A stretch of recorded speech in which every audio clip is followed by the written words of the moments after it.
the Sefeira room. So if that's not where you want to be, now would be a good time to leave. I won't be offended. And so we have 20 minutes here. I am going to try to talk super fast and get through a whole bunch of stuff and leave enough time for Q&A at the end. So apologies in advance for my rapid speaking. Let me share my screen. All right, can you see it? Are we good? Yep, perfect, okay. I'm just gonna do a few quick slides just to kind of talk about the problems that Sefeira is designed to solve, and then we'll hop into the software itself. The Sefeira was really designed as an early stage analysis tool, mainly for architects to do early stage studies. The graphics I have on these next few slides are not directly from Sefeira. Those are things I've created using outputs from Sefeira, but the intent is to kind of give you a sense of the types of analyses and types of questions that Sefeira is designed to answer. So an obvious one is kind of early comparison of different massing options, forms, glazing ratios, facade designs, shading, understand the pros and cons of different options, kind of dig into a baseline analysis, understand what's driving your heating and cooling energy use and what things you might be able to do to improve it. Compare a bunch of different energy conservation measures or passive strategies and see which things are having the biggest impact, either alone or in combination. And there's a daylighting analysis component as well that is Sefeira uses Energy Plus for the energy simulation, and then Radiance and DaySim for the daylighting analysis. And there's a number of different types of daylighting analysis that you can do that I'll walk through very briefly. In terms of outputs, it has the kind of typical energy side outputs, EOI and energy use figures. It also has thermal comfort analysis and a certain amount of HVAC system information in terms of preliminary sizing, comparison of HVAC options, that sort of thing. There are two different environments that we'll take a look at. So there's a certain amount of analysis that can happen inside the SketchUp and Revit modeling environments. There's a sort of a certain amount of energy feedback that you can get very quickly, which may be helpful if you're just kind of looking very broadly at form and glazing ratios. But the inputs on that side are much more limited.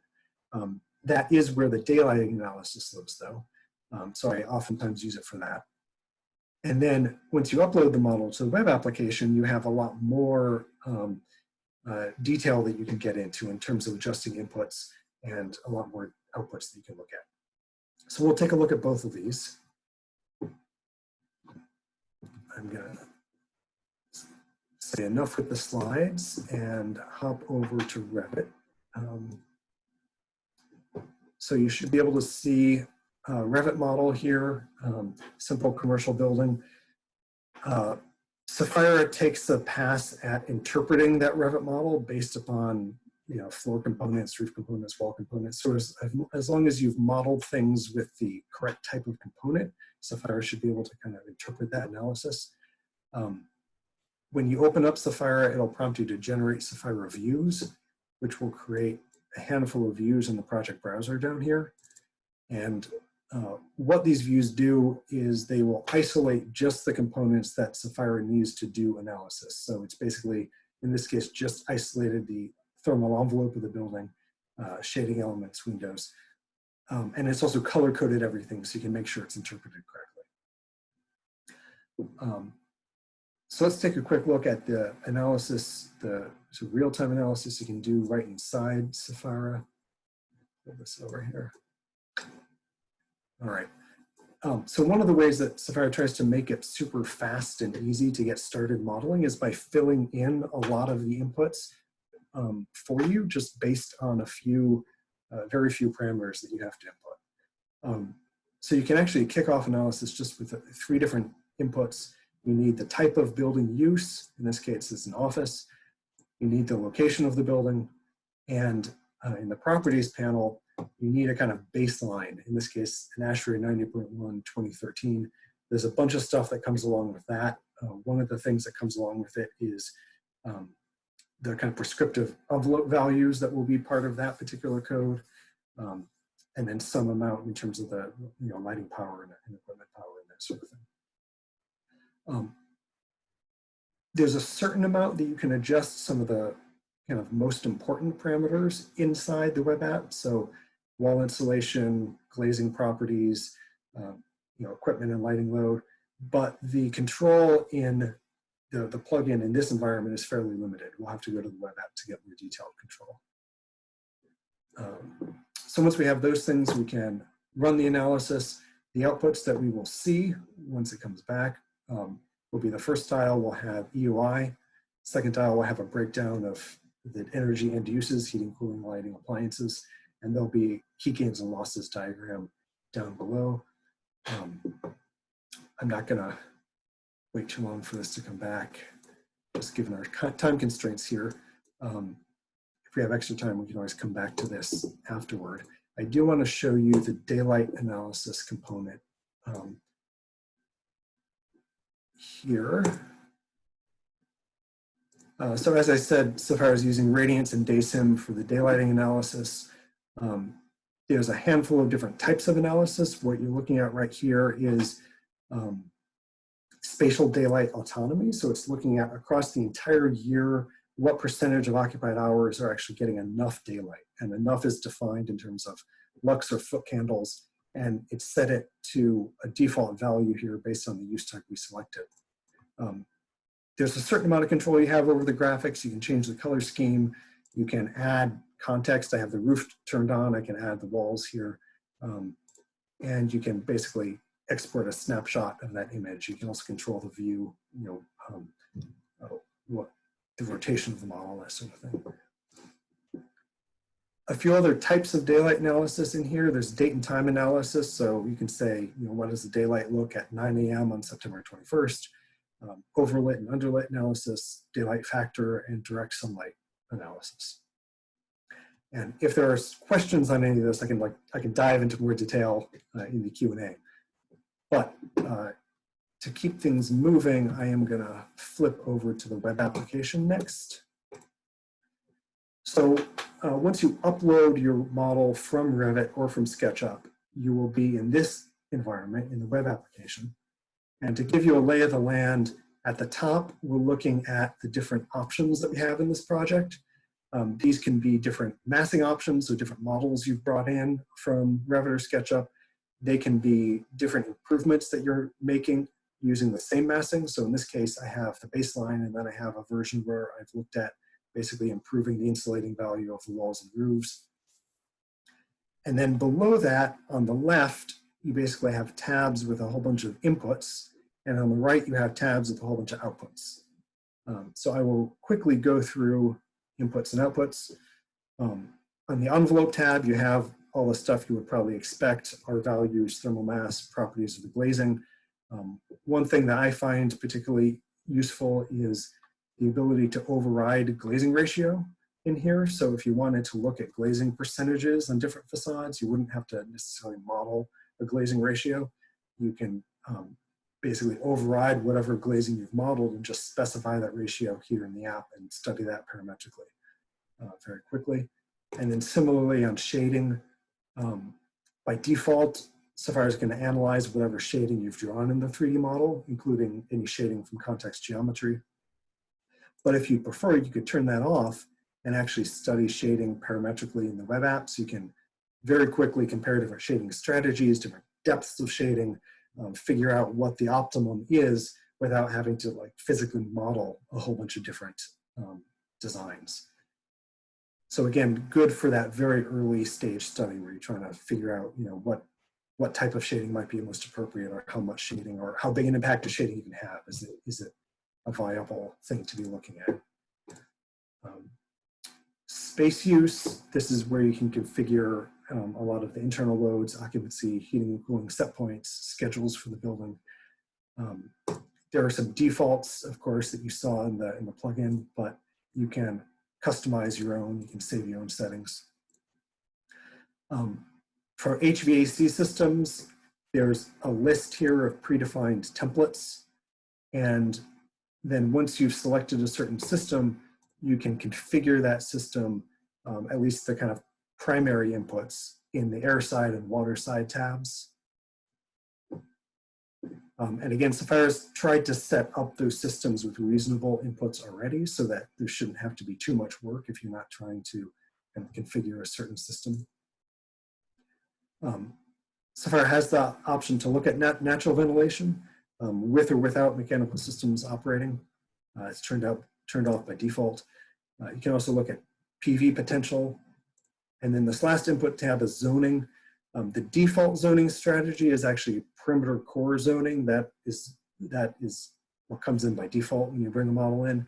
You can select what you see down here, single room zoning.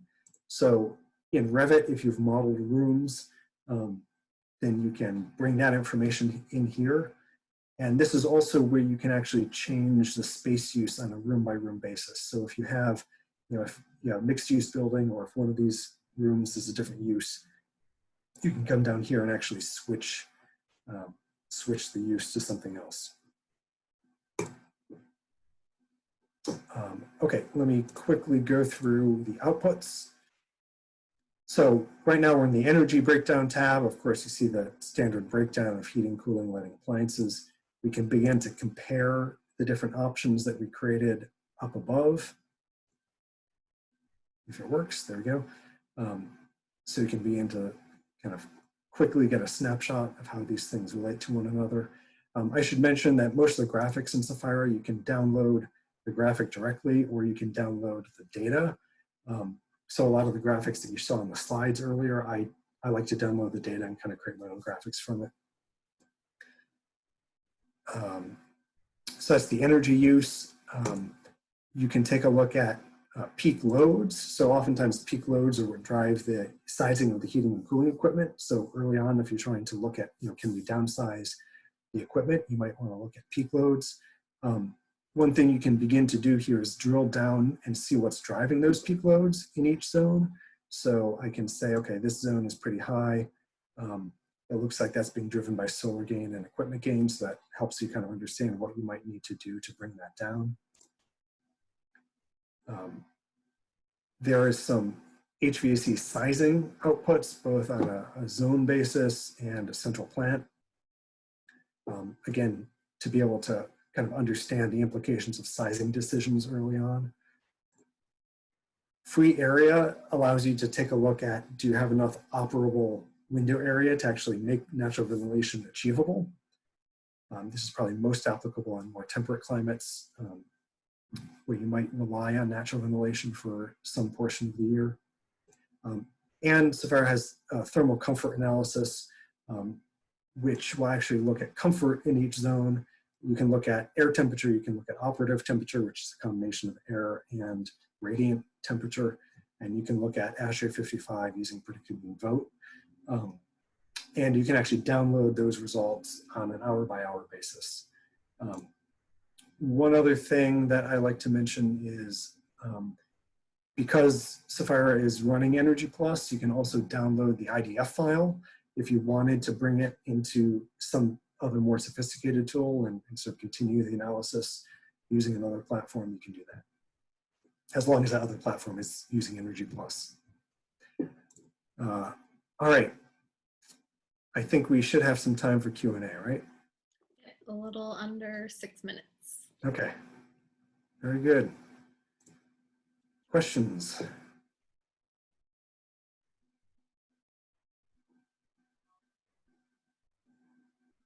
I can't possibly have covered everything in that time frame. I have a few more questions. Yeah, go for it. Is there have you done any post-occupancy comparison to the information that you're getting out of Sefeira? I know that's one of our offices. Like, we're trying to kind of test the same model in a couple different programs and then hopefully get some post-occupancy just to see how we should be using the data we're getting. Yeah, so actually, I haven't actually done the comparison, but there's a project that I use Sefeira for in design that just has basically the first year of data that's come back in. So I will be doing that study. I can't tell you yet because I haven't done the study Mm-hmm. how it fully compared, but I'm curious to see that. One thing that we have done is benchmark this against other analysis tools, which is kind of a question because all the analysis tools could be equally wrong compared to actual measured data. But it does compare well. So for example, we often will use Sefeira. We do a lot of lead consulting in my office. And so this is a great platform for doing that integrative process credit. In fact, I've run certain like live design charrettes where we actually will study some things kind of live in the room with a bunch of folks, which I find is a great way of like getting the conversation started. But of course, you can't use Sefeira as the compliance model that you submit. So we've kind of done that benchmarking comparison to make sure that the results we're getting from that early study are not going to be like totally off from the results that we're going to get from a different tool down the road. The biggest issue in that regard, just in the instances of full transparency, is that we do a lot of multifamily housing projects where water use is a big portion of the energy use, and Sefeira does not all water use. So we actually have created a little separate calculator off to the side where we will do a little water calculation and factor it into the energy use. Interesting. Anyone else? I had a question about the in-app studies. Is it? You mentioned that it's helpful for like just quick tests. Is there an option to look at glazing ratios in that app version? There isn't. I think the idea is that if you're in the modeling platform, then you're probably just changing the model itself. So there isn't, actually, if we have a little time, it might be worth taking a quick look at response curves, which is a cool feature that is probably about two and a half minutes. Okay, well, I'll run it in the background, and if I have time to explain it, then I will. Let's see if there are more questions first.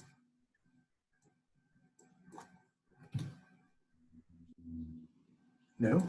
No questions? This is a quiet group.